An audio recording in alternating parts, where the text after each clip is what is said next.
Bueno, la clase pasada habíamos terminado en este gráfico, en este esquema, ¿sí? Que es un resumen de cómo es la estructura, ¿sí? De un sistema de generación, transmisión y distribución desde la generación hasta la alimentación a los usuarios en baja tensión, ¿sí? Habíamos visto algunas particularidades de los generadores, de la tensión de generador, de cómo eran los transformadores que se conectaban al generador, y les había comentado que habitualmente el transformador elevador forma parte de la central, ¿sí? Y es muy normal que adyacente a la central tengamos algo que se llama playa de maniobra, ¿sí? ¿Para qué sirve esta playa de maniobra? Básicamente es para concentrar la potencia de la central e interconectarse a la red de transporte, ¿sí? Podríamos tener, no sé, 10 generadores en esta central y no vamos a salir con 10 líneas para conectarnos al sistema de transporte. Entonces lo que hacemos es construimos una playa de maniobra que muchas veces es una GIS, una subestación aislada, hay subestaciones aisladas en 500 kV también, en donde concentramos la potencia de varios generadores y de ahí podemos salir desde esa barra con una o dos o tres líneas a la red de transporte de alta o extra alta tensión, ¿sí? Entonces, ¿qué diferencia hay entre una playa de maniobra y una estación transformadora principalmente? Y la playa de maniobra no tiene transformador, ¿sí? Simplemente sirve para interconectar una cosa con otra, ¿sí? Interconectar líneas o interconectar generadores con la red de transporte, ¿sí? ¿Hasta ahí me siguen, muchachos? Sí. Estos conceptos es bastante importante que los tengan muy en claro. Este esquema es fundamental que lo entiendan, ¿sí? Porque básicamente es así como se genera y cómo se llega hasta un usuario de baja tensión, ¿sí? Entonces, acá se ve cómo es la generación, cómo es el transporte en 500 kV, cómo tenemos la transformación de 500 a 132 kV, después cómo tenemos transporte en 132 kV, después tenemos las estaciones de transformación y distribución, de donde salimos ya desde barras de 13,2 kV con distribuidores para alimentar ya las subestaciones aéreas y llegar finalmente a los usuarios en baja tensión, ¿sí? Otra cosa importante a tener en cuenta es la potencia instalada en transformación o la potencia de transformación que maneja una estación transformadora de 500-132 comparada con la potencia de transformación que maneja una estación de transformación y distribución, ¿sí? Como si fuera una estación transformadora de PEC, ¿sí? Entonces,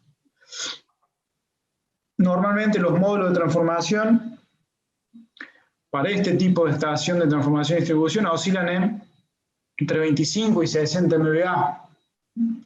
¿Sí? Cuando se construyeron acá en Córdoba las primeras estaciones transformadoras del sistema de 132 kV, todos los transformadores generalmente eran de 25 MVA. En los últimos años se han ido cambiando los transformadores y se han ido poniendo unidades de mayor potencia, de 40 a 55 MVA. ¿Sí?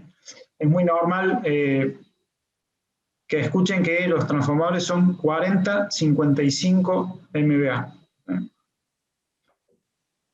¿Qué significa eso? Que 40 pueden entregar una potencia de 40 MVA en un régimen que se llama ONAN, que es un régimen de circulación natural de aceite y aire, y pueden entregar un régimen de refrigeración ONAF, que es con los ventiladores encendidos.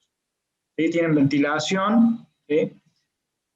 Que ayudan a la... ¿Puede repetir, profe, como que se bajó el audio? Sí. Les comentaba que es habitual, ¿sí?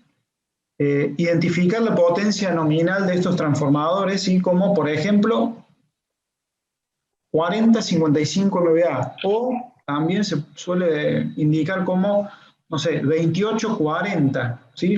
Indican dos potencias, ¿sí? Entonces tienen que saber interpretar qué pasa cuando les mencionan dos potencias. Dice, che, ese transformador es de 28-40, o ese transformador es de 40-55 MVA. ¿Mm? Eso significa que la menor potencia está asociada, ¿sí?, a un régimen de refrigeración determinado, que generalmente es ONAN, ¿sí?, que es circulación natural de aceite, circulación natural de aire. Y si a ese transformador le activamos la ventilación, ¿sí?, que se instala adyacente a los radiadores, ¿sí?, le vamos a poder extraer mayor potencia, ¿sí?, por ejemplo, los 55 MVA o los 28, o perdón, los 40 MVA para un transformador de 28-40, ¿sí? ¿Se entiende eso? Sí. Inclusive hasta muchas veces se indican tres potencias, ¿sí? Una que se llama potencia ONAN, otra que se llama potencia ONAF1 y otra que se llama potencia ONAF2. ONAN quiere decir, supóngase que sea un transformador que le podemos sacar, por ejemplo, 100 MVA como máximo. La máxima potencia que se le puede sacar a un transformador es 100 MVA. Esa sería la potencia en el régimen de ONAF2. Generalmente en el régimen de ONAN, quiere decir que solamente con circulación de aire y aceite natural, generalmente se le puede sacar solamente el 60% de la potencia. Después, si queremos llegar al 80% de la potencia, vamos a tener que encender la primera etapa de refrigeración de ese transformador, que generalmente llega, como les dije, a un 80%, o sea, 80 MVA en ese caso. Y si queremos sacarle el 100% de la potencia, vamos a tener que activar la segunda etapa de ventilación. O sea que es normal identificar la potencia de esos transformadores como 60, 80, 100. ¿Sí? Lo que hay que especificar y aclarar es que 60 MVA en régimen ONAN, 80 MVA en régimen ONAF1 y los 100 MVA en régimen ONAF2. Por supuesto que el valor más importante va a ser el de 100 MVA, porque es el valor máximo que le vamos a poder sacar a ese transformador. O sea que si hubiera un solo valor para indicar la potencia de ese transformador es de 100 MVA, ¿sí? Pero con esta salvedad, ¿sí? Porque van a ver en muchos unifilares que dice así, la potencia del transformador es 60 barra 80 barra 100 MVA. ¿Sí? Entonces ahí tienen que saber interpretar que debe ser con regímenes de refrigeración diferentes. ¿Sí? La potencia más baja generalmente es con régimen de refrigeración natural, que es ONAN, se llama. Después la intermedia ONAF1 y después ONAF2. ¿Sí? Profe, ¿y estas etapas de refrigeración ONAF 1 y ONAF 2 son con ventilación nomás? ¿Con ventilación forzada, digamos? ¿Y nada más? ¿O alguna otro, no sé, algún otro sistema de refrigeración? No, eso es lo que normalmente se utiliza en este tipo de estaciones transformadoras. En esta que le estoy diciendo yo, de 500, 132 o 132.13. Hay otros transformadores también que puede haber en centrales que son, por ejemplo, OFAF, que tienen bombas de circulación forzada de aceite, oil forced. ¿Sí?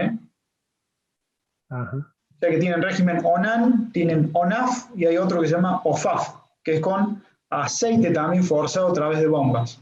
Y también ventiladores que fuerzan la circulación del aire a través de los radiadores. ¿Se entiende? Sí. Y el uso de eso, Inge, va a depender de la demanda en esos instantes, ¿verdad? Y sí, por supuesto, de la temperatura de la máquina. La máquina tiene un dispositivo que se llama imagen térmica que mide la temperatura de los devanados, ¿sí? Y si la temperatura supera un determinado umbral que uno configura, lo que sucede es esa imagen térmica cierra un contacto y hace que se prendan las etapas de ventilación, ¿sí? O sea que eso es un sistema que funciona automáticamente, digamos, ¿no? Automáticamente a medida que va incrementándose la demanda. Cuando se incrementa la demanda, se incrementa la temperatura de los devanados, ¿sí? Entonces lo que se hace es se mide la temperatura del devanado y en función de la temperatura se van activando estos sistemas de refrigeración, ¿sí? Para mantener la temperatura del devanado dentro de los valores admisibles, ¿sí? Porque lo más importante en un transformador es cuidar la temperatura de los bobinados, porque eso va a depender de la vida útil de la máquina. Fíjense que el transformador es el equipo más caro de una estación transformadora, ¿sí? Un transformador de 40 MVA posiblemente salga alrededor de $1 millón. Estamos hablando de un transformador de 40 MVA, 132.13. Está en un orden de magnitud de $1 millón. Así que es una máquina muy costosa, entonces es muy importante proteger esa máquina, ¿sí? Y uno de los elementos de protección más importantes es el dispositivo de imagen térmica, que es un dispositivo que mide la temperatura de los devanados y en función de esa temperatura activa los sistemas de refrigeración. Podría suceder que la demanda sigue aumentando y no doy abasto con las etapas de ventilación para mantener la temperatura, ¿sí? Entonces, si la temperatura ya se va dentro de los rangos admisibles, lo que se va a suceder es que se va a cerrar un contacto y va a sonar una alarma, ¿sí? Entonces, cuando hay una alarma, evidentemente el operador de la estación deberá liberar carga, ¿sí? Deberá desconectar algunos distribuidores, etcétera, para bajar la demanda. Y si esa temperatura sigue creciendo y ya supera otro valor configurable de temperatura, lo que se hace es se manda un disparo y se saca la máquina fuera de servicio. ¿Sí?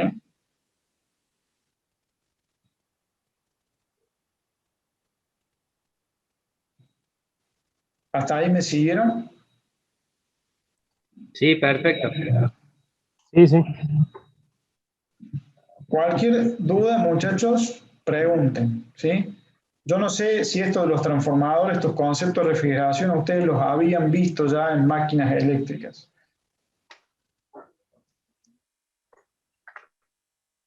Sí, en máquinas 1 se habló de la refrigeración. Bien. Después, también hay casos, ¿sí? Generalmente en estaciones transformadoras que son del tipo GIS, ¿sí? Que están en zonas urbanas, muchas veces hay que construir estaciones transformadoras que están metidas muy dentro de zonas urbanas en la ciudad, como puede ser la ET tablada de EPEC, que es una GIS que está al frente del edificio central de EPEC, ¿sí? Ahí en la calle Tablada. Después está, no sé, la estación transformadora Nueva Córdoba, ¿sí? También es otra GIS. Después tenemos la ET Calasanz, ¿sí? Que está también ahí en la calle de Purredón. Están metidas dentro de una zona urbana y hay muchos edificios alrededor, hay viviendas, etc. Entonces, cuando tenemos refrigeración forzada, eso hace mucho ruido, ¿sí? Tiene una contaminación ahí acústica muy importante, entonces hay un problema tener la ventilación forzada. Entonces, en ese caso, los transformadores se construyen para que puedan entregar su potencia nominal solamente con refrigeración ONAN, ¿sí? Quiere decir que esos transformadores en realidad son un poco más caros que un transformador ONAF, ¿sí? Porque un transformador ONAF nos podemos valer de estos ventiladores, ¿sí? Para sacarle el valor máximo de potencia. En cambio, el otro tiene que entregar la misma potencia, pero solamente con refrigeración natural, ¿sí? O sea, con circulación natural de aceite y circulación natural de aire, ¿sí? Entonces, si tenemos la posibilidad de ir a conocer la ET tablada o la ET Calasanz, que son GIS, van a ver que no tienen ventiladores esos transformadores por una cuestión de contaminación acústica, ¿sí? No podemos tener ese ruido ahí de los ventiladores porque molesta a todos los vecinos, ¿sí? Porque son estaciones que están metidas muy dentro de las zonas urbanas, ¿sí? Y justamente los transformadores no están dentro de un edificio. La GIS, la subestación aislada, sí está dentro de un edificio, pero los transformadores están a la intemperie, están al aire libre, ¿sí? Entonces el ruido que hacen los transformadores se siente. Y no solamente el ruido de la ventilación, sino también tenemos el ruido magnético, ¿sí? El ruido del núcleo magnético, ¿sí? El famoso zumbido ese magnético de las chapas de los núcleos, ¿sí? Que eso también puede resultar molesto. ¿Ok? Perfecto. Entonces, yo acá les había indicado más o menos cuál es el rango de la potencia de estos transformadores que oscilan entre 150 y 800 MVA. Les dije que hasta 300 MVA, lo más normal es que los transformadores sean trifásicos, sean una sola máquina trifásica. Y que para potencias ya más grandes, de 450 MVA para arriba, generalmente se usan bancos de unidades monofásicas, ¿sí? Bancos trifásicos transformadores monofásicos, ¿sí? ¿Por qué? Porque es muy complicado tener otro transformador trifásico de repuesto, porque es muy costoso. Aparte, el transporte de esas unidades de tanta potencia es muy difícil de llevar a cabo. Y otra cosa, otra gran ventaja que tiene el uso de las unidades monofásicas es lo que se denomina el cambio rápido. ¿Alguna vez escucharon el concepto de cambio rápido? Sí, No, no, yo no. Bueno, cuando uno tiene unidades monofásicas, vamos a decir que tiene 3 unidades monofásicas, una por cada fase, ¿no? Una unidad para la fase R, otra para la fase R3. Lo que normalmente se hace, se pone la cuarta unidad al lado, ¿sí? Con un sistema de cambio rápido, tanto en alta tensión o extra alta tensión como en baja tensión. ¿Para qué es? Porque si hay una falla, ¿sí? Una falla en una de las unidades monofásicas, ¿sí? Con una simple maniobra, ¿sí? En alta tensión, desconectando y conectando unos chicotes, y en baja tensión se puede hacer como una maniobra con fichas, ¿sí? Uno saca unos conectores que se llaman fichas Harting, los saca de un zócalo y los conecta en otro zócalo y yo hago el cambio de todos los circuitos de baja tensión. Y después hago el cambio también los circuitos de alta tensión, ¿sí? Entonces, de manera muy rápida yo puedo reemplazar la fase averiada, cosa que con transformadores trifásicos eso no se puede hacer, es impracticable. Lo que se tiene que hacer es cuando tienen una falla en un transformador trifásico, hay que sacar el transformador trifásico con todo el tiempo que se pierde y poner el transformador de reemplazo, el repuesto, en el lugar de la máquina averiada. Pero cuando tenemos transformadores monofásicos, ¿sí? Se pone la cuarta máquina al lado, ¿sí? Y se puede hacer un cambio rápido si hay una avería en alguna de las fases. Eso lo vamos a ver cuando estudiemos los layouts de las estaciones transformadoras. Les voy a mostrar ejemplos de cómo se hace ese cambio rápido cuando trabajamos con unidades monofásicas. No sé si recuerdan el evento que hubo acá en Malvinas, Argentina, cuando se averió un transformador. Bueno, eran transformadores trifásicos y encima no había unidad de reserva, ¿sí? No había un repuesto ahí de ese transformador en la estación. Así que estuvimos con cortes, no sé, como un mes, en febrero fue, creo. Fueron muchos días donde hubo cortes rotativos en toda la ciudad de Córdoba, ¿sí? Y justo se dio la casualidad que se estaba construyendo la estación transformadora de Arroyo Cabral, así que el transformador que estaba viajando para Arroyo Cabral directamente lo mandaron a la ET Malvinas y se instaló ese transformador ahí y se pudo salvar ese problema. Cosa que no hubiera ocurrido si se tuviera un banco de transformadores, ¿sí? Con una No, se cortó, profe, por las dudas. Pensé que era yo. ¿Alguien me puede decir en dónde se cortó?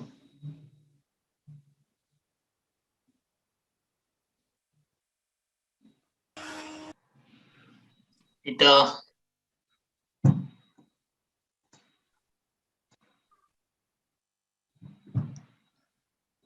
¿Me escuchan ahí? Ahí sí. Ahora sí, profe. Sí, profe.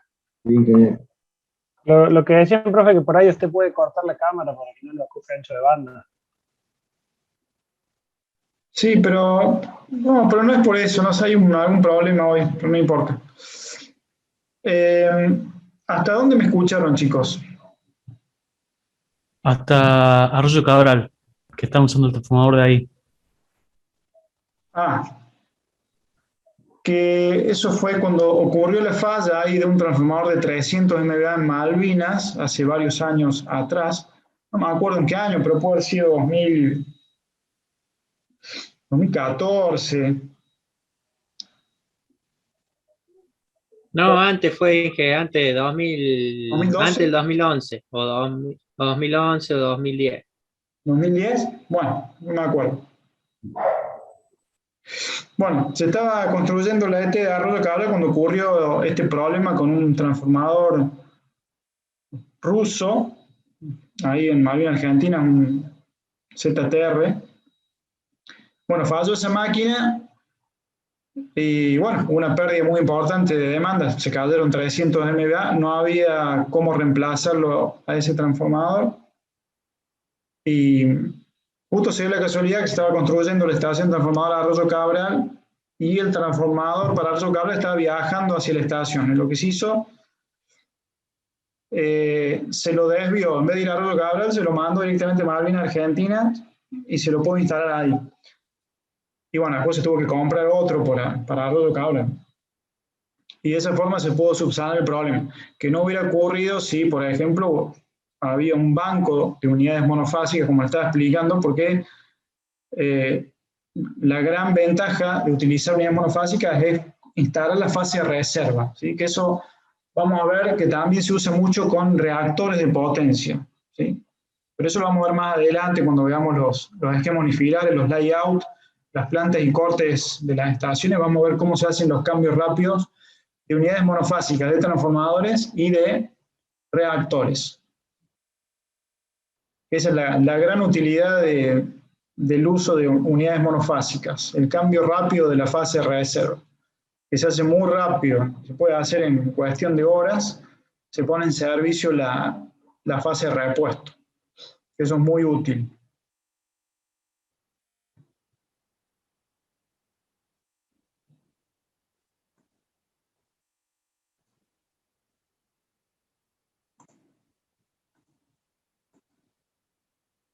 Bueno, ahí ven de nuevo la pantalla. ¿Sí? Sí, se ve. Sí, sí. Y bueno, entonces le explicaba más o menos cuál era el rango de potencias de los transformadores en estas estaciones de transformación que son operadas por Transener, ¿sí? Hasta este punto, hasta esta frontera, ¿sí? De acá para allá están las empresas transportistas por distribución troncal, se llama, que es Transnoa, Transnea, está EPEC, bueno, un montón de empresas que son transportistas que también son distribuidoras. En el caso de EPEC, es generador, transportista, distribuidor, cumple varias funciones.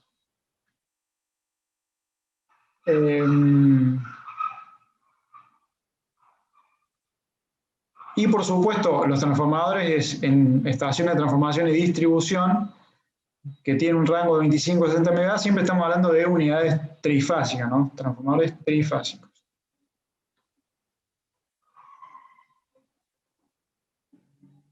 Después, estos transformadores, por último, los de las subestaciones aéreas que hay en los barrios, tienen rango de potencia que van de los 150 a los 315 kVA, ¿sí? En realidad, ojo, van a encontrar transformadores hasta de 630 kVA en esas subestaciones, ¿no? Pero supuestamente EPEC dice que no se puede poner más de 250 kVA, pero para salvar situaciones de demanda insatisfecha ponen transformadores hasta 630 MVA. De hecho, en la esquina de mi casa tengo un transformador de 630 MVA en la 415, cuando no está diseñada para soportar el peso de un transformador así. Bueno. ¿Está claro, muchachos? Sí, sí, perfecto. Sí. Bueno. Vamos a ver cuáles son las arquitecturas básicas, ¿sí? de alimentación de las cargas en los sistemas de potencia. La arquitectura más elemental, ¿sí? Para alimentar cargas en una red sería la arquitectura radial, ¿sí?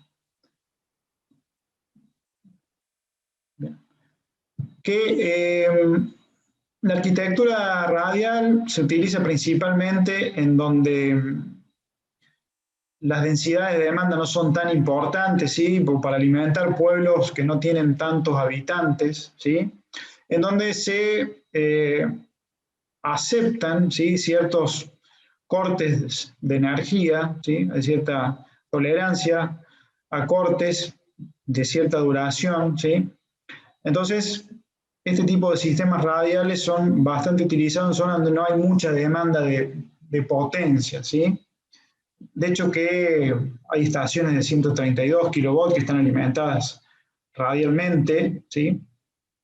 Inclusive hasta de 500 kilovolts, ya les había explicado que hay algunas estaciones en la red que están alimentadas de manera radial, ¿sí? ¿Cuál es el problema de estos sistemas radiales? ¿Sí? Que si hay un corte, ¿sí? En esta línea yo voy a perder toda esta carga, y si hay un corte en este tramo de acá, voy a perder absolutamente toda la demanda, ¿sí? Con graves consecuencias, ¿sí? ¿Cómo hacemos una mejora de este sistema de transporte? Y bueno, con un sistema en anillo, ¿sí? Fíjense que en un sistema en anillo las cargas están alimentadas por dos caminos diferentes, ¿sí? O sea, que si yo tengo una falla, yo puedo sacar de servicio esta línea, la L3, y no voy a perder ninguna carga, porque voy a tener alimentado por acá y voy a tener alimentado por este otro lado, ¿sí? ¿Se entiende? Sí, sí. Y si queremos aún mayor flexibilidad y seguridad en el suministro de energía, tenemos esta configuración de una red de mallas, ¿sí? Entonces, en donde cada carga se encuentra alimentada por 3 o más alimentaciones, ¿sí? Así que se vuelven, por supuesto, instalaciones muy seguras, ¿sí? Por supuesto que es muy común ver esta red de mallas en sistemas de potencia en zonas como Buenos Aires, por ejemplo, en donde vamos a ver que hay estaciones que están malladas porque están interconectadas a través de 3, 4, 5, 6 líneas de alta o extra alta tensión, ¿sí? Entonces, esto es muy común ver este tipo de sistemas mallados en zonas de alta concentración de demanda. Y vamos a ir viendo sistemas más anillados y hasta radiales en zonas donde la densidad de demanda es mucho menos importante. Eso es una estación de maniobra, lo central ahí. Esto es una estación de maniobra o playa de maniobra, ¿sí? Quiere decir que no tiene No hay transformador, pero hay transformación. un nodo en la red y sirve para interconectar, ¿sí? Unas líneas con otras líneas, ¿sí? Claro. Como si fuera una SEA. Sí, podría ser una SEA, ¿sí? Pero bueno, en este caso estamos hablando de un sistema, sí, bueno, de todos modos no tenemos transformador acá, pero podría ser, esto es muy esquemático, ¿no? Simplemente para que vean cómo es la topología o la arquitectura de los sistemas radiales, anillados o mallados, ¿sí? Pero bueno, si fuera una SEA sería en media tensión, pero acá tenemos un generador, fíjense que están alimentadas directamente las cargas acá, así que esto se haría como baja, por eso no le den mucha bola a eso. Pero el concepto es que esta estación de maniobra es un nodo en la red que sirve para interconectar unas líneas con otras líneas, o líneas con las cargas, ¿sí?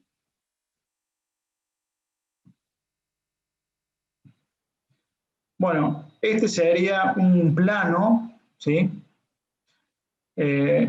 Sería como el esquema unifilar geográfico o GeoSADI. Recuerden que SADI es Sistema Argentino de Interconexión, en donde está representado en un mapa de la Argentina cómo están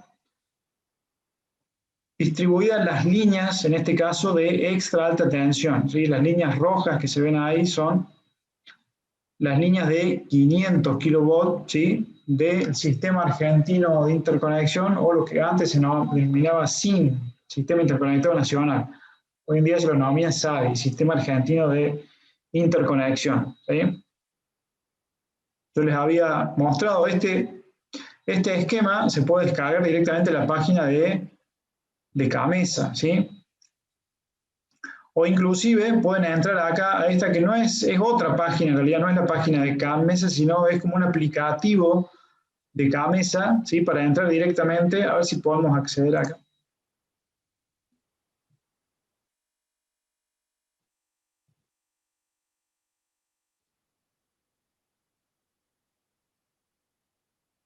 Esto es algo que no hace mucho tiempo que está habilitado este GeoSADI dinámico, digamos, ¿no? Porque ustedes lo pueden descargar en PDF al plano, pero esto es diferente, ¿sí? Ustedes pueden ir haciendo zoom acá.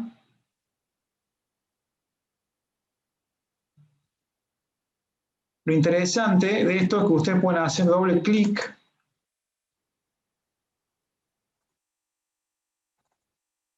A ver, consultar datos.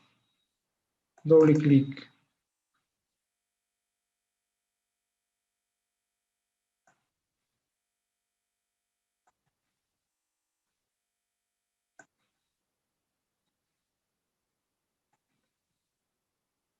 Ahí está. Entonces, ustedes hacen doble clic acá, abren esta ventanita y les aparecen datos de esa línea, ¿sí? Cosa que después puede resultar muy útil, sobre todo para la gente que se dedica a planificar redes o a hacer estudios eléctricos, ¿sí? Está muy interesante.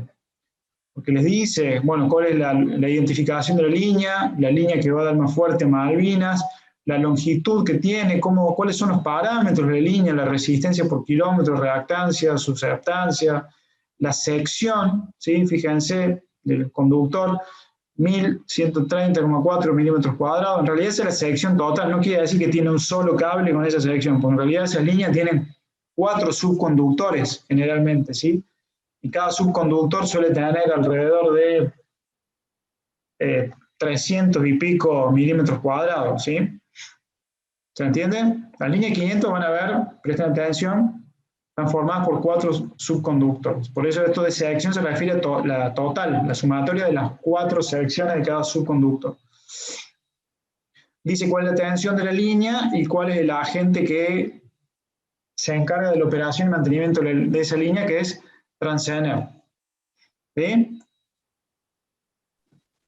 Esto no es muy conocido, este aplicativo de Gamesa está muy bueno. Lo más común es que todo el mundo puede llegar a descargar estos esquemas, ¿bien? El GeoSADI. ¿Lo ven? Sí, sí. Bueno, esto es un PDF que no tienen información acá de las líneas, de las estaciones, etc. En cambio, este otro está bueno, porque así como hacen clic en las líneas de 500, pueden hacer clic en una línea de 132.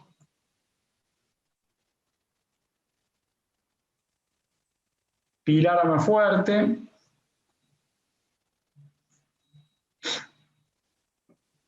Es una doble terna, esa parece.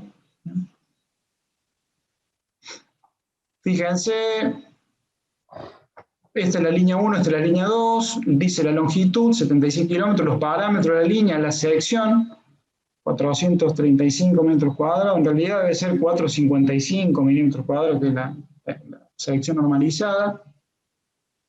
Y después, ¿quién se hace cargo? ¿Quién es el agente de la red que se hace cargo de la operación y mantenimiento de esa línea? Que es EPEC.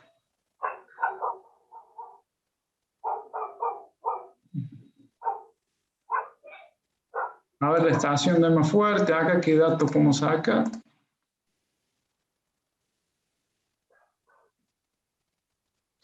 Fíjense qué interesante. Le dice dónde está la ubicación geográfica de la estación y después pueden ver hasta el unifilar de la estación. Fíjense con un grado, esto se llama en realidad unifilar simplificado, ¿sí? Pero tiene bastante información. Mucha más información que si estuvieran viendo, por ejemplo, el unifilar este que bajan de la página de Gamesa directamente.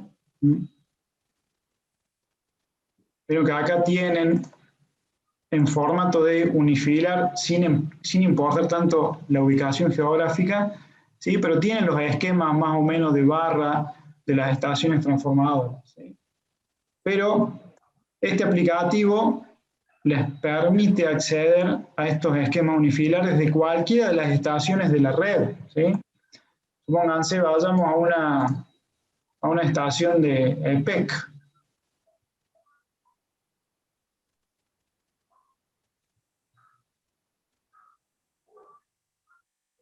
¿Sí? Veamos esta, no sé, Calasanz. Ah, bueno, pero acá no está disponible el Unifila. A ver si hay otra. Centro.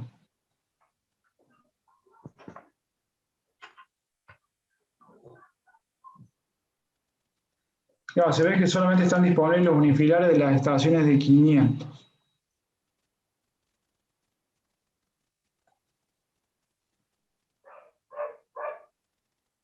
Pero bueno, es muy interesante esto y hay mucha información que les puede ser de utilidad, ¿sí? Así que simplemente tienen que hacer,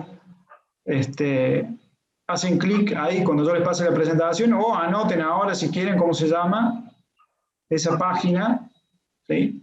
Donde pueden, inclusive podemos consultar información de centrales también, ¿no? Hay en la estación tablada figura el Unifila. ¿Sí? Bueno, Sí. fíjense que hice clic en central y aparecieron todas las centrales de la red también, ¿no? Río Grande, ponemos clic ahí. Dice cuál es la potencia.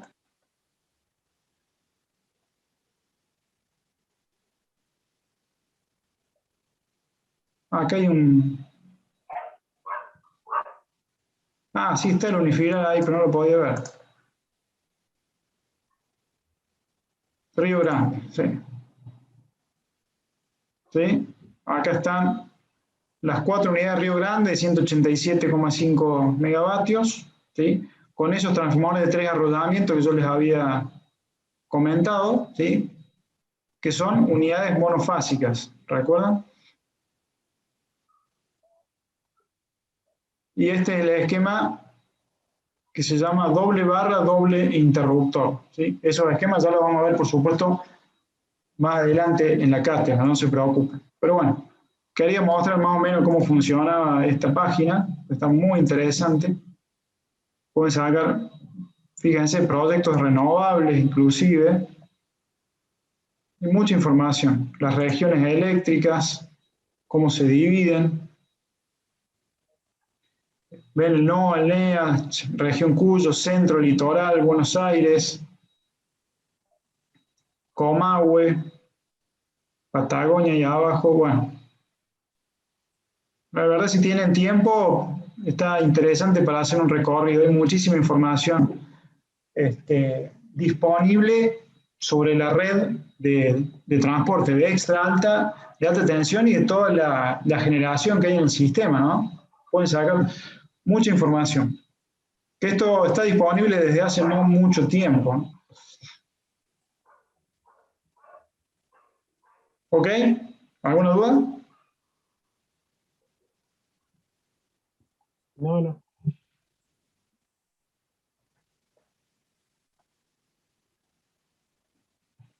Bien.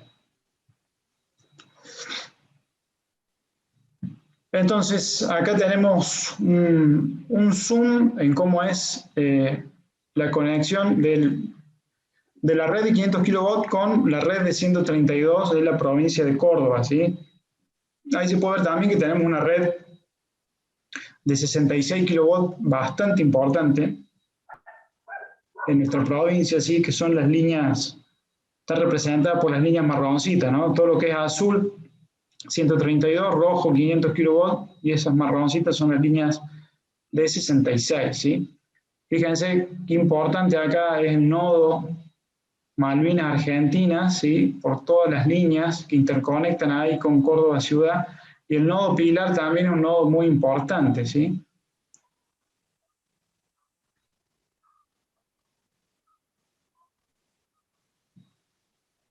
Y este es un esquema también geográfico un poco más ampliado de lo que es Córdoba ciudad y sus alrededores, donde se pueden ver ahí ya con mayor detalle la ubicación de las estaciones de transformación y distribución que tenemos dentro de la ciudad.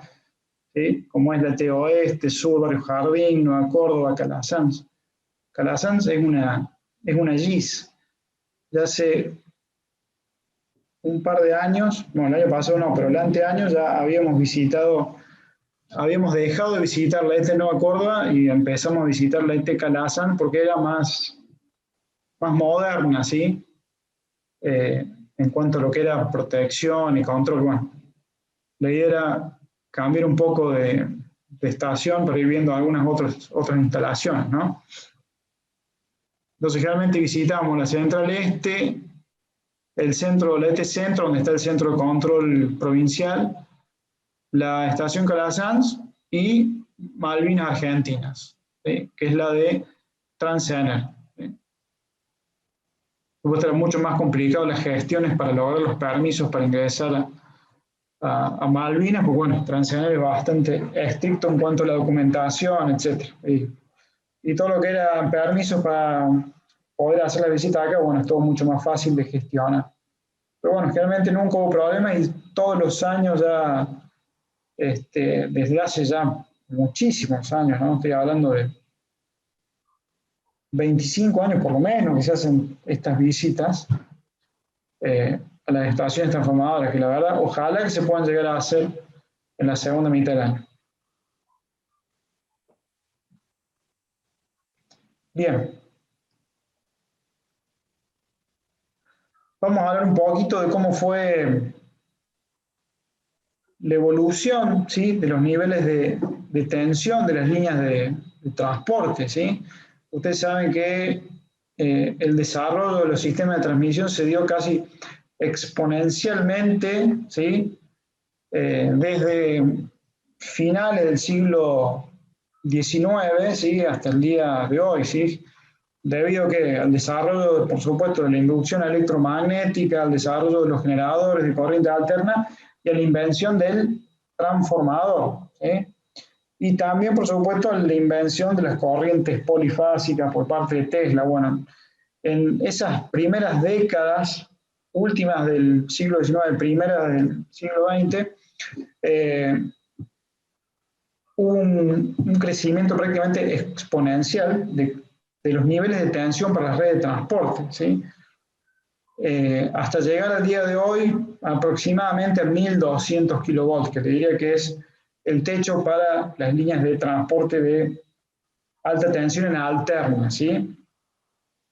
Ya después para transportar mayores bloques de potencia a grandes distancias se utilizan sistemas de continuo, ¿sí? Pero bueno, en realidad los sistemas de continuo no están dentro del alcance de esta cátedra, nosotros vamos a enfocar principalmente en sistemas de corriente alterna, pero quiero que vean en ese gráfico cómo fue la evolución, ¿sí? De los niveles de tensión de las líneas de transmisión, ¿sí? Desde el 1900 hasta el día de hoy, donde llegamos alrededor de los 1200 kilovolts, que de hecho hay algunas líneas en el mundo, ¿sí? Pero en etapa le diría experimental, ¿sí? No en uso comercial, ¿sí? En China hay algunas líneas de 1200 kilovolts, y no sé si en Rusia también hay algo, ¿sí? Pero son desarrollos experimentales. ¿Profe? Sí. Sí, la de Brasil, esa que, porque tiene diferencia de frecuencia, la transformaron a continuo. ¿De cuánto es esa? ¿Cómo? Se transportan en continua. En Itaipú creo que es como tienen las máquinas en 50 Hz y Brasil consume 60 Hz. Sí, Se hay transforman en continuo. estaciones conversoras de frecuencia. Claro. Pero transportaban en continuo, ¿no es cierto? Y después reconvertían a 60 Hz. Claro. Brasil tiene sistemas de transporte en continua, en Argentina no hay. Brasil tiene sistema de transporte en continua y los vínculos con Argentina se hacen a través de estaciones conversoras de frecuencia. De hecho, que de Itaipú, yo tuve la oportunidad de visitar Itaipú cuando fui a un congreso de SIGRE, y bueno, desde Itaipú salen líneas de transporte en continua, creo que son de 800 kilovolts esas líneas. Pero bueno, Brasil tiene muchísima más demanda que Argentina, tiene que transportar potencias más grandes a mayores distancias, entonces ahí se justifica el uso de las redes de continuo. De hecho, que acá en Argentina se estudió la implementación de redes de transporte de tensión continua para el proyecto de las represas del sur, ¿sí? La represa Kirchner y Zepernik o Condor Cliff y la Barrancosa, ¿sí? Que esas dos centrales, más toda una serie de emprendimientos futuros eólicos en el sur de Argentina, hacía necesario, digamos, transportar un bloque grande de potencia a una distancia muy importante, como era desde el sur de Argentina hasta Buenos Aires, donde está concentrada la demanda del país, ¿sí? Entonces, se hicieron estudios de alternativas, ¿sí? Si se podía hacer en 500 kilovolts, si había que subir a 765 kilovolts, tener otra tensión más en alterna, o si directamente realizar una línea en continua desde el sur hasta directamente Buenos Aires, ¿sí? Y bueno, finalmente se optó por un sistema de 500 kilovolts, por seguir desarrollando el sistema de 500 kilovolts, bueno, por diferentes motivos, ¿sí? Por supuesto, una línea de continua, de extra alta tensión en continua, tiene la gran ventaja de que es más barata, la línea de transporte es más económica, pero lo que se hace muy caro son las estaciones, ¿sí? Donde se convierte la continua a la alterna, las estaciones inversoras, ¿sí? Entonces solamente se justifica la construcción del sistema de transporte continuo cuando tenemos grandes longitudes, porque tenemos un ahorro importante en línea de transporte, ¿sí? Que compensa el gran gasto que se hace en las estaciones conversoras de continua alterna, porque si la línea es cortita, no tenemos un ahorro en línea y un gasto tremendo en la estación que convierte continua alterna. Así que solamente se justifica la implementación de un sistema de transporte continuo cuando tenemos que transportar a grandes distancias un bloque importante de potencia. Como ocurre en Brasil, donde tenemos que transportar grandes bloques de potencia a grandes distancias. Por eso ellos sí tienen redes de transporte continuo, cosa que nosotros no tenemos. Y de hecho, en este congreso del SIGRE había especialistas brasileños que hablaban sobre sus redes de transporte continua, ¿sí? De hecho, y opinaban sobre estos proyectos que hay en Argentina de implementación de sistemas de continua que todavía no se van a implementar, ¿sí?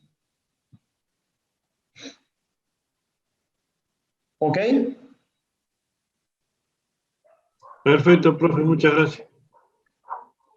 De todo modo, lo que sí les aclaro que no está dentro del alcance de la cátedra los sistemas de transporte por tensión continua, ¿sí? Nos enfocamos principalmente en redes de alterna, porque bueno, son las redes de transporte que tenemos en nuestro país, ¿sí?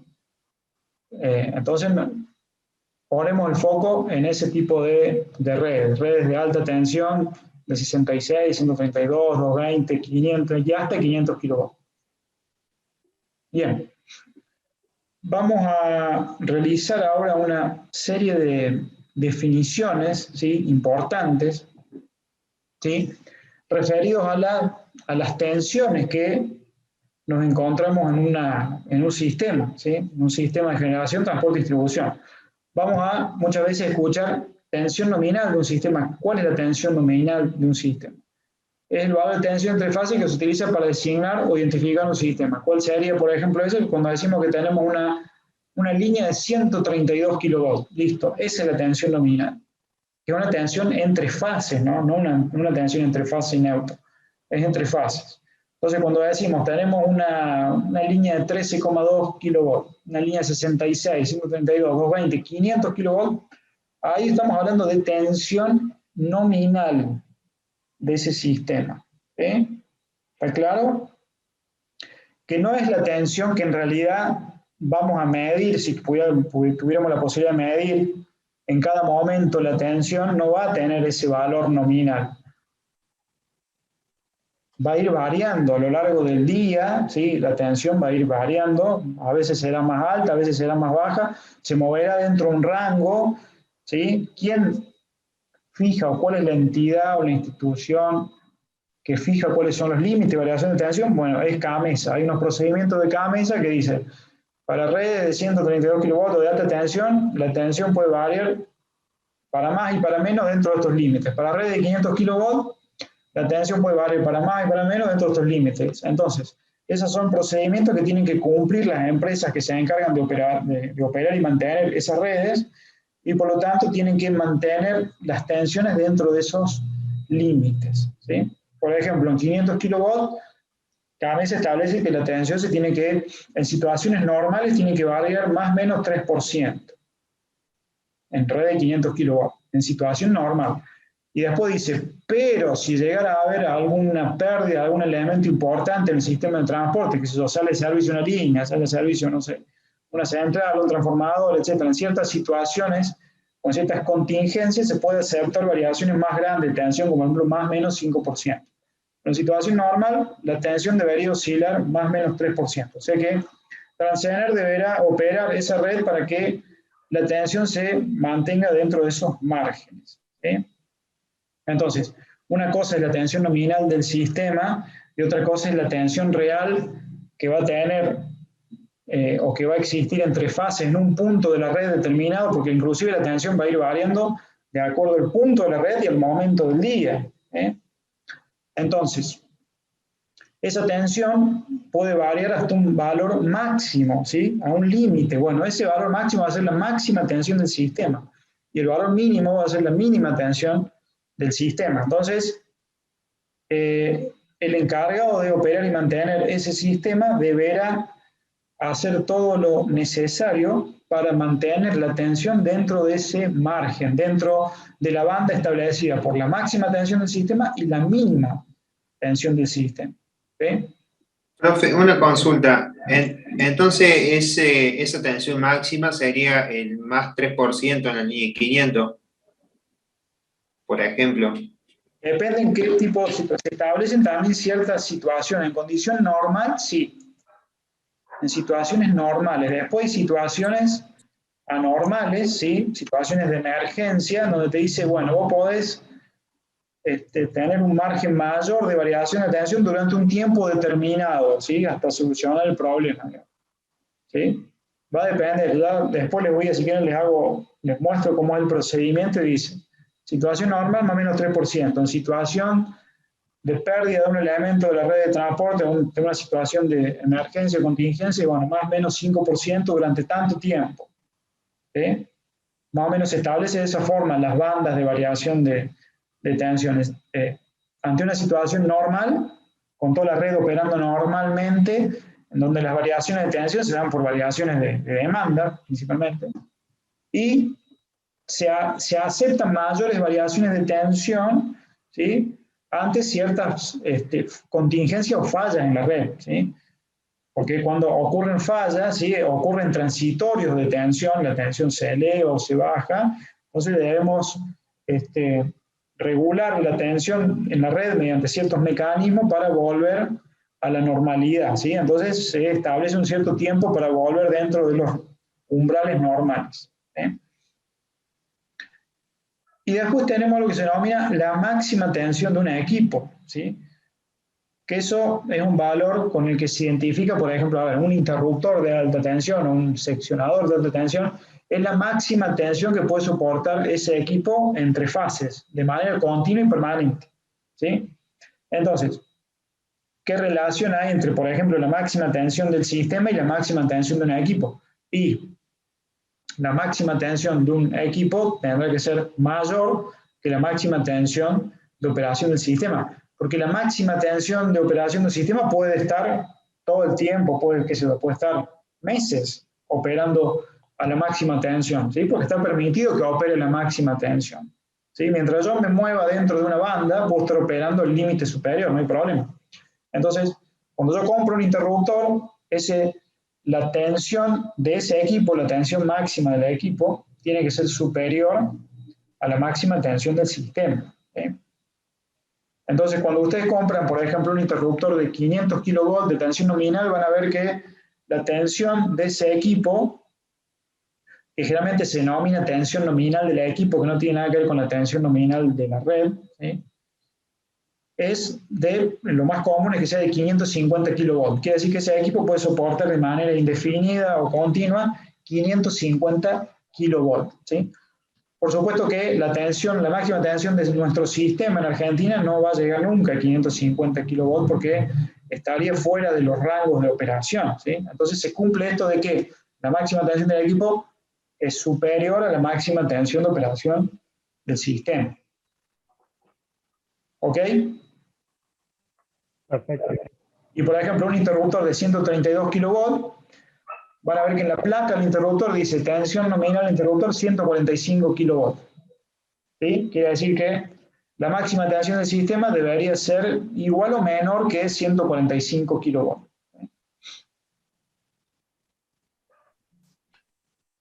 En 132, Inge, puede ser que se admita un 5%, ¿no? Sí. En caso normal, ¿no? En situación normal, sí. Y en situación de contingencia, un poco más. Y en media tensión creo que es el 7%, en situación normal. Eso después les voy a mostrar cuál es el procedimiento de cada mesa que establece cuáles son los límites, ¿sí?, de tensión de acuerdo a la tensión de la red, ¿sí? Una cosa es media tensión, otra cosa es alta tensión, otra cosa es extra alta tensión. Mientras más alta sea la tensión, la banda donde uno se puede mover es menor. Inclusive después les voy a explicar cuáles son los mecanismos que se utilizan en la red para mantener la tensión dentro de los umbrales permitidos, ¿sí? Vamos a estudiar un poquito el tema de reactores, por ejemplo, en las redes de 500 kV. ¿Sí? ¿Qué problema tienen las redes de 500 kV en Argentina? Sobre todo en la zona del sur, en la zona de la Patagonia. ¿Qué les parece que puede tener? Ya, no sé si ya están viendo esos conceptos. Pero esas líneas que son largas, son líneas de gran longitud, de 500 kV, y que operan muy por debajo de su potencia natural o con poca carga o con poca demanda. ¿Qué problema ocurre en esas líneas? Hay una elevada capacidad y sube la tensión en el extremo de la línea. Claro, exactamente. Ahí se produce un efecto, se llama efecto Ferranti, debido a la capacidad de la línea con respecto al suelo, que hace que la tensión se eleve, ¿sí? Entonces, cuando la línea es larga y tiene poca demanda, ¿sí? Sucede eso, la tensión se eleva. Entonces, ¿qué es lo que hay que hacer para...? De hecho, que se puede elevar y se puede ir dentro de los rangos permitidos y podría superar la tensión, la máxima tensión del sistema. ¿Qué tenemos que hacer entonces para volver a normalizar la tensión? Tenemos que conectar reactores, tenemos que conectar bobinas, ¿sí? Más o menos al revés de lo que sucede en baja tensión. Vieron que en baja tensión tenemos por ahí exceso de carga inductiva y tenemos que conectar capacitores. Bueno, acá tenemos un exceso de potencia capacitiva, tenemos que conectar reactores, que son bobinas para compensar esa potencia reactiva capacitiva y hacer volver la tensión a sus valores normales o dentro de los rangos permitidos, ¿sí? Entonces van a ver, cuando veamos algunos unifilares de las estaciones transformadoras del sur, que tienen muchísimos reactores, ¿sí? Muchísimos reactores de línea, reactores de barra, ya vamos a ver cómo se usan, ¿sí? Pero se usan justamente para controlar la tensión en las barras, ¿sí? Tenemos que mantener la tensión dentro de estos umbrales permitidos, entre la máxima y la mínima tensión permitida, ¿sí? Profe, ¿en qué longitudes más o menos se empiezan a ver esos efectos ya medio perjudiciales, digamos, que haya que compensar? Lo que pasa es que, bueno, esto depende, como te dije, no solo de la longitud, sino también de la demanda, ¿no? ¿Sí? Porque la línea podría ser relativamente larga, pero tener muchísima demanda. Y si la potencia que transporta la línea es mayor que la potencia natural, quiere decir que va a tener una carga inductiva preponderante más que capacitiva. Entonces la tensión va a tender a caer, ¿sí? Cuando la demanda es muy grande, la corriente es muy alta, tenemos mayor reactancia inductiva, la tensión se cae y tenemos que volver a levantarla. ¿Y ahí qué utilizamos? Capacitores. Capacitores. Los famosos bancos de capacitores serie que hay en líneas de 500 kilovolts. O sea que, de acuerdo a cómo sea la demanda de las líneas, ¿sí? Puede ocurrir que tengamos que conectar reactores, ¿sí? Para bajar la tensión, ¿sí? O bancos de capacitores para subir la tensión o acortar la línea, porque en realidad el efecto va a ser como acortar una línea larga cuando conectamos un banco de capacitores serie. Entonces vamos a ver que en la red de 500 hay muchos bancos de capacitores serie, ¿sí? Que me sirven justamente para eso, para maximizar la capacidad de transporte de una línea de extra alta tensión. Por supuesto que estos conceptos que yo estoy diciendo, reactores, bancos de capacitores serie, es para 500 kV. En redes de 132 estos fenómenos no se dan, ¿sí? Esto de la elevación de la tensión por el efecto Ferranti se da en 500 kV, no en 132, porque no es un nivel de tensión tan elevado, ¿sí? Entonces, de acuerdo a los niveles de tensión que manejemos, son los fenómenos que van a ocurrir, ¿sí? Y los medios que tenemos que implementar para controlar, ¿sí? Estas variaciones de tensión, ¿sí? Así que tengan cuidado, cuando yo hablo de reactor, de capacitor, no es que es para implementar en media, alta, no. Esto lo estoy hablando principalmente de extra alta tensión, 500 kV. ¿Sí? ¿Está claro? Sí, sí, perfecto, bro. De hecho, cuando se pongan en marcha estas estaciones, estas centrales del sur, Condor Cliff y la Barrancosa, para poder exportar toda esa potencia hacia la zona de Buenos Aires, va a haber que instalar bancos de capacitores serie en varias de las líneas que hay en ese corredor patagónico para poder transportar todo ese bloque de potencia hacia el norte, hacia la zona de la alta demanda. Hay que instalar bancos de capacitores, ¿sí? Si no, no se podría transportar ese bloque de potencia tan importante. Entonces, cuando ya instalamos bancos de capacitores, ya no podemos transportar más potencia y bueno, tendremos que construir otra línea paralela, ¿sí? Que de hecho que se está estudiando también hacer otro corredor paralelo ahí en el sur, ¿sí? Pero bueno, yo voy haciendo como una introducción de estos conceptos que lo vamos a ir profundizando a medida que avancemos con la cátedra, así que no se hagan problemas si por ahí no entienden muy bien, ¿sí? Además que yo se lo voy comentando para que ya les vaya entrando en la cabeza y después cada vez se familiaricen más con esos conceptos, cosa que a fin de año ya lo van a tener bastante claro. ¿Seguimos, muchachos? Bueno, y para cerrar el tema de los bancos de capacitores, etcétera.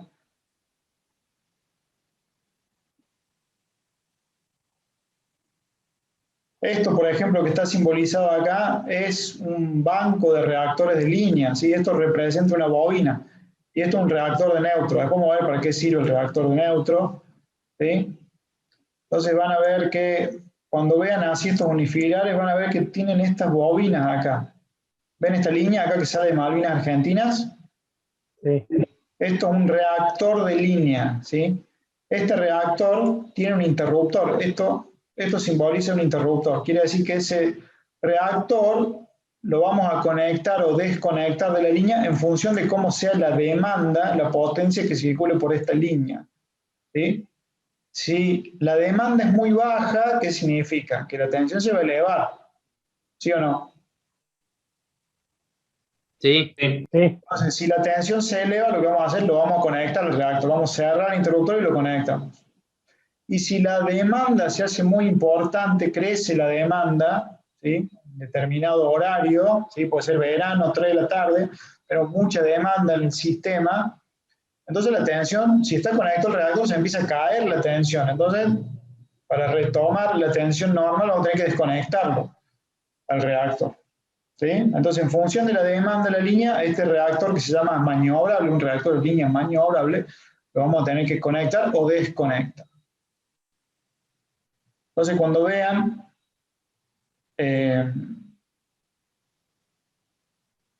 estos esquemas unifilares, van a ver que hay reactores por todos lados. Y cuando vean estos sistemas que hay en el sur, inclusive se van acá más al sur, pónganse, no sé, a ver, esto es Puerto Madryn, propiedad, no, este.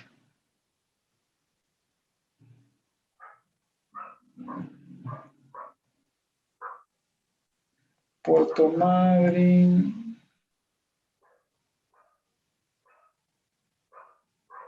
Esto, Santa Cruz Norte, ¿sí? O quizá este es más, mira, Río Santa Cruz. ¿Ven acá esta estación de 500? Es una estación transformadora de 500, 132 kilovolts. Estas son las barras de 132 y estas son las barras de 500. Fíjense todos los reactores que hay acá. Estos son reactores de barra, 2 bancos reactores de barra acá, otros 2 bancos reactores de barra acá. Este es maniobrable, este también es maniobrable.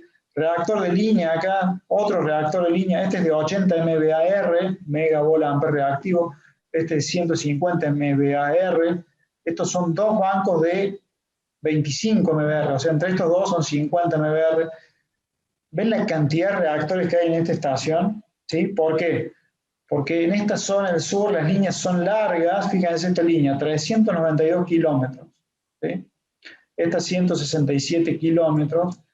Esta otra línea también es larga, fíjense, 552 kilómetros. O sea que tenemos reactores por todos lados, loco, fíjense. Reactor acá, reactor de barra acá, otro reactor de barra. Fíjense, reactor de barra, otro reactor de barra, reactor de línea, reactor de línea. Profe, hay una consultita ahí en esta imagen que estamos viendo, los reactores de línea y de barra. Los de barra puede ser que tengan un interruptor y los de línea como están fijos, o no se esquematiza si tienen algún interruptor los reactores de línea. Generalmente los reactores de línea no son maniobrables, se conectan directamente con la línea. O sea que si la línea está energizada, el reactor de línea está conectado. ¿Sí? ¿Por qué eso? Porque el reactor de línea se utiliza principalmente para hacer un ajuste grueso de la tensión. ¿Sí? Claro. En cambio, el reactor de barra, ¿sí? Generalmente es maniobrable, quiere decir que tiene interruptores. Y ese lo vamos a ir conectando y desconectando en función de la demanda de las líneas, de la potencia que circula por las líneas. ¿Sí? Entonces, básicamente, así el concepto grueso es, los reactores de línea se utilizan para hacer un ajuste grueso de la tensión. ¿Sí? Sería como una compensación fija. ¿Sí? Como claro. Si vieron el concepto en baja tensión, cuando tienen una parte de banco compensación fija, ¿sí? Y después tienen otra compensación que tienen un regulador que la va metiendo, sacando de acuerdo a la variación de la potencia reactiva inductiva. Bueno, acá algo parecido. Tenemos una compensación fija, que son los reactores de línea. Y después tenemos una compensación variable, que son estos reactores de barra, que siempre tienen interruptores. Vieron que tienen este cuadradito acá, es un interruptor. Este es otro interruptor. Entonces, estos reactores de barra los vamos a conectar o desconectar en función de la demanda de las líneas. ¿Para qué? Para mantener la tensión dentro de los límites permitidos. ¿Ok? Inge, y una consulta, hay en los reactores de barra, digamos, ¿se puede regular la inductancia o es todo nada? Digamos, ¿está conectado o no está conectado? No, es todo o nada. ¿Está conectado o desconectado? Entra todo junto o sale todo junto. Por supuesto que hay otros equipos modernos que tienen electrónica de potencia, que en Argentina todavía no están desarrollados, no se implementaron, digamos, que pueden funcionar con inductancia variable y hasta pueden funcionar con capacidad variable. En ciertos momentos pueden ser capacitivos y en ciertos momentos, y en otros momentos pueden ser inductivos, ¿sí? después más adelante lo vamos a ver más o menos conceptualmente cómo funcionan esos equipos, pero tienen electrónica de potencia incorporada, ¿sí? En cambio, estos son equipos simples, digamos, son núcleo de hierro con bobina, nada más, ¿sí? Entran y sale todo junto esa potencia reactiva. ¿Ok? Perfecto.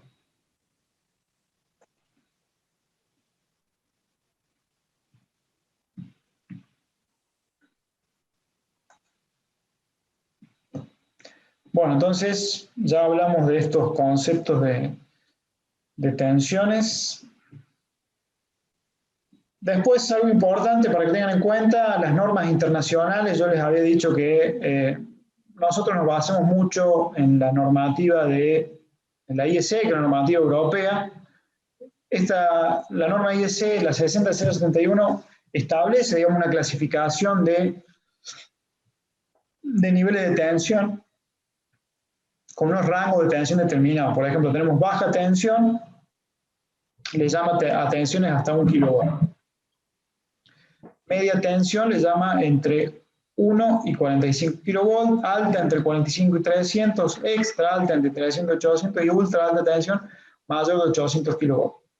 Después, la norma AEA, que es una norma nacional, la 95301, también hace una clasificación de los niveles de tensión. Fíjense en clases, desde la clase A hasta la E, también le llama baja, media, alta, extra alta y ultra.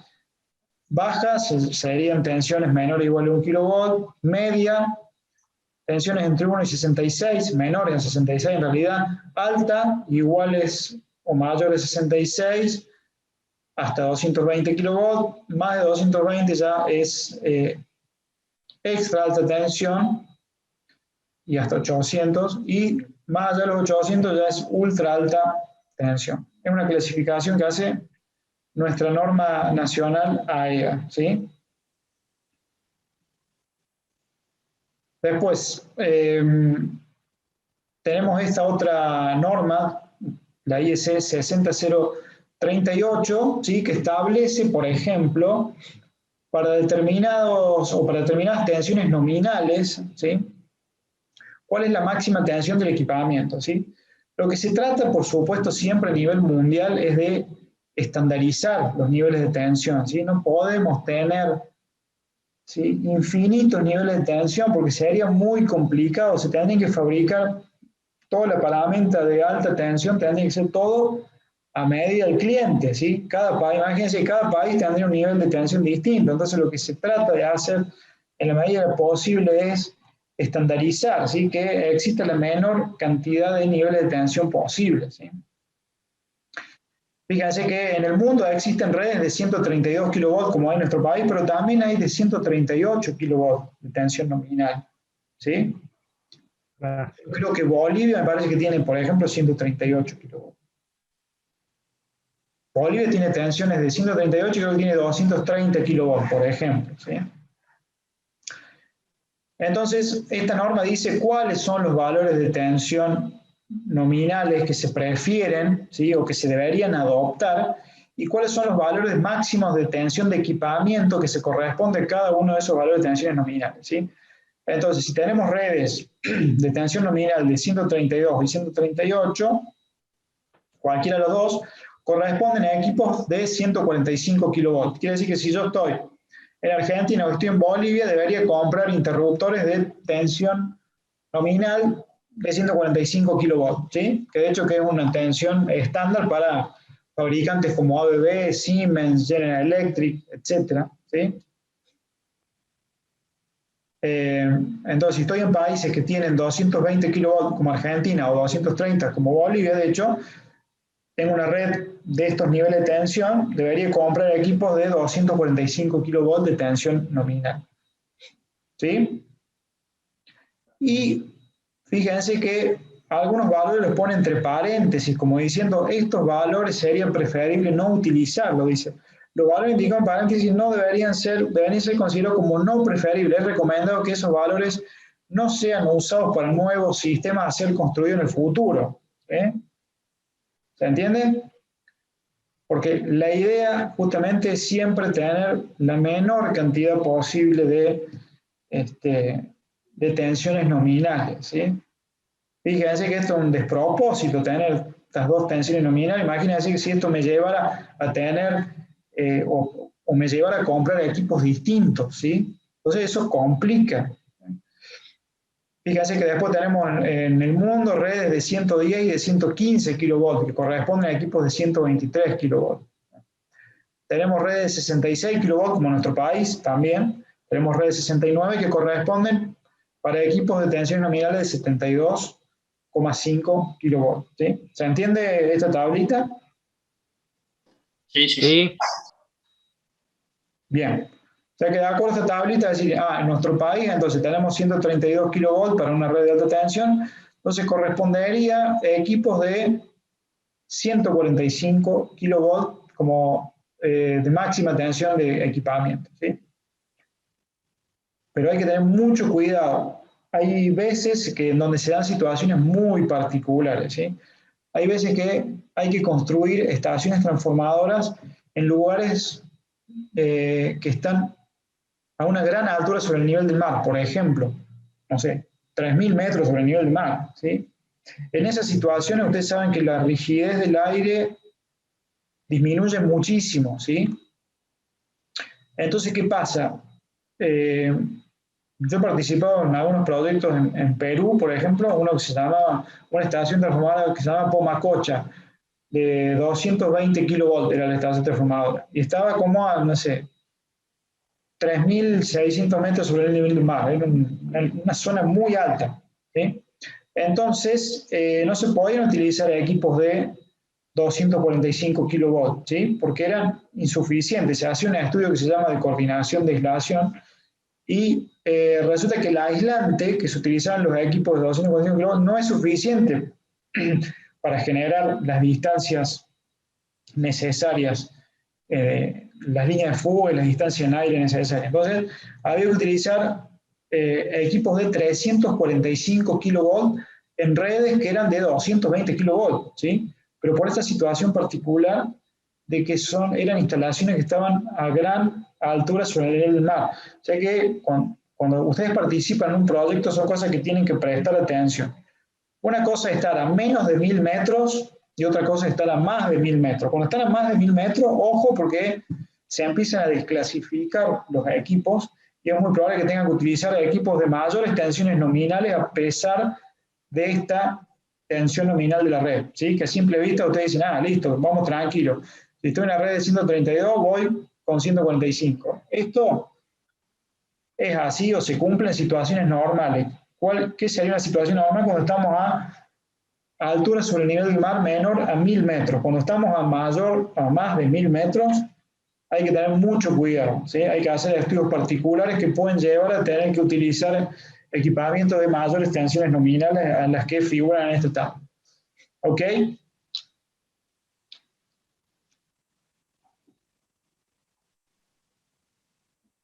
Sí, perfecto, profe, se entiende.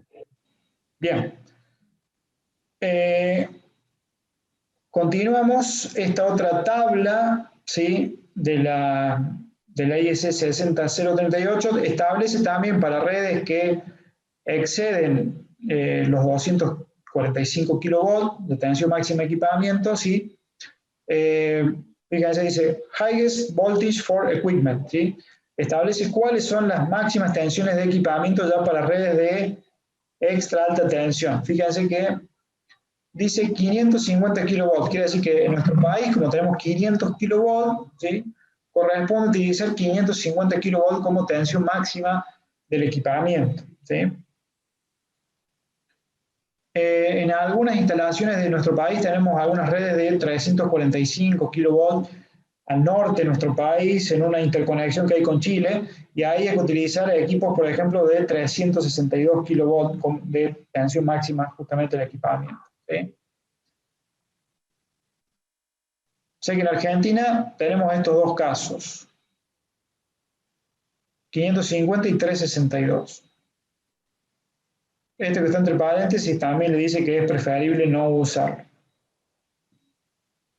Bien. tenemos otra norma, ¿sí? La AEA 95-402, reglamentación para estaciones transformadoras, ¿sí? Que también se utiliza en nuestro país, en donde ya establece, ¿sí? Para cada tensión nominal de la red, cuál es la tensión máxima del equipamiento. Esta norma es importante porque está como más adaptada a lo que nosotros usamos en nuestro país, ¿sí? Estas son las tensiones que se utilizan generalmente para redes de transporte y distribución, principalmente, ¿no? De 13,2 hacia 500, ¿no? Estos son niveles de tensión que no se usan mucho en redes, pero sí en algunas instalaciones industriales, de generación, etc. Entonces, para 13,2 kV de tensión nominal corresponde 14,5 kV tensión máxima de equipamiento.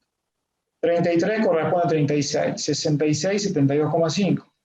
132, 45, 220, 245 kV y 500 kV corresponde a una tensión máxima de equipamiento de 550 kV. En conclusión, si tenemos que comprar un equipo para una red de 132 kV en nuestro país, la tensión nominal del equipo tendría que ser 145 kV. Lo mismo para 220, debería ser 245, y si es un equipo para una estación de 500 kV, la tensión máxima de ese equipo debería ser 550 kV. ¿Sí? Esta tablita la pueden consultar en la norma AEA 95-402, que es una reglamentación para estaciones transformadoras. ¿Sí? Que sería importante que esa norma la tengan, para después, para su desarrollo profesional, le va a resultar útil como elemento de consulta. Yo la tengo, de hecho se la puedo pasar en PDF, no tengo problema. ¿Está claro hasta acá, muchachos? Sí, profe. Sí, profe. Yo le voy preguntando porque por ahí no me doy cuenta si se corta o no se corta.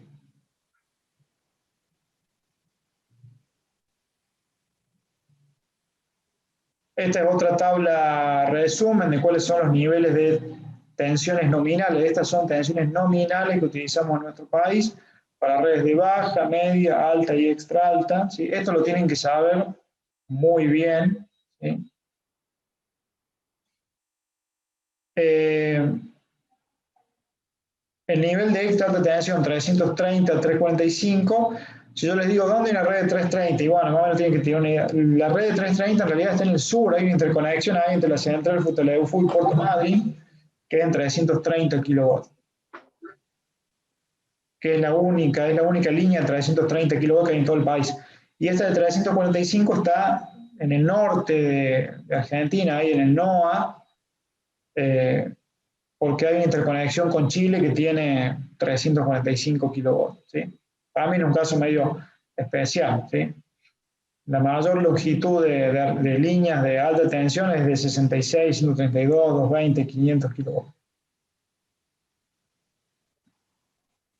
Y con esta tabla vamos a concluir la clase de hoy. ¿Sí? Es interesante para que vean más o menos cuáles son las cargas típicas, ¿sí? Que manejan, de acuerdo a cada nivel de tensión, cuáles son las cargas típicas, ¿sí? Que pueden transportar esas líneas. ¿Sí? Entonces, para 145 kV, ¿sí? Es muy habitual cargas típicas en el orden de 80 a 150 megavatios. ¿Sí? Entonces, ustedes como ingenieros eléctricos, como especialistas eléctricos, tienen que tener más o menos estas cifras en la cabeza. ¿Sí?